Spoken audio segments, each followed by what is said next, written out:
Today is a very special day. The Israelites will cross the Jordan.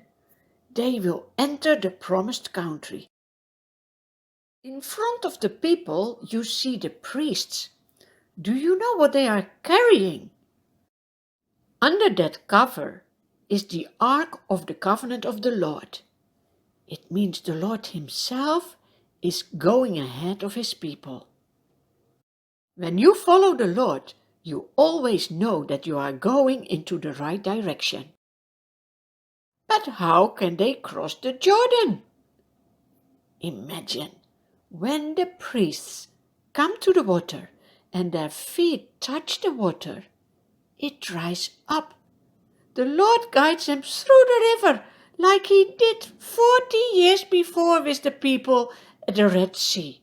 He makes a path through the waters. In the middle of the river on the dry ground, the priests have to stop, and then all the Israelites can pass. When the whole nation has finished crossing the Jordan, the Lord says to Joshua, "Choose 12 men from among the people, 1 for each tribe, and tell them to take up 12 stones from the middle of the Jordan, from right where the priests are standing, and carry them over with you and put them down at the place where you stay tonight."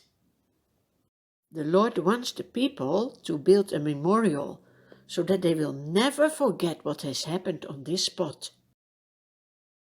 You can see that Joshua is really the leader of the Israelites since Moses has died, because the Lord is speaking to him like He did in the past to Moses. The Lord says to Joshua, "Command the priests carrying the Ark of the Covenant Law to come up out of the Jordan." So Joshua commands the priests, and the priests come up out of the river, carrying the Ark of the Covenant of the Lord. As soon as they set their feet on the dry ground, the waters of the Jordan return to their place, and it flows like it has always done before. No one can see that there was a path. But Joshua makes sure that no one will forget what has happened here. He obeys the Lord. He sets up the 12 stones that they had taken out of the Jordan. Joshua obeys the Lord. But why does the Lord want this memorial? Joshua explains it to the people.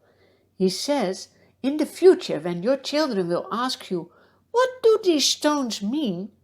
tell them that you crossed the Jordan on dry ground.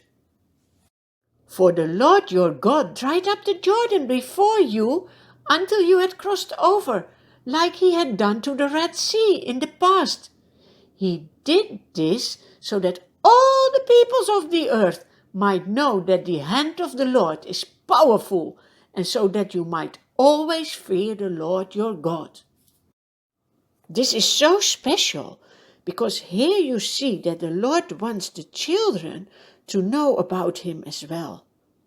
Even you, when you are young, it doesn't matter. The Lord wants you to know about Him. That's why it's so important to listen to these stories, so that you, even when you are young, already learn how to fear and love the Lord. Now the Israelites are in the promised country. Do you see that the Lord always does what He promises? They are very close to the city Jericho. Remember, the city where Rahab is staying. What will happen next? You will hear it in a new lesson.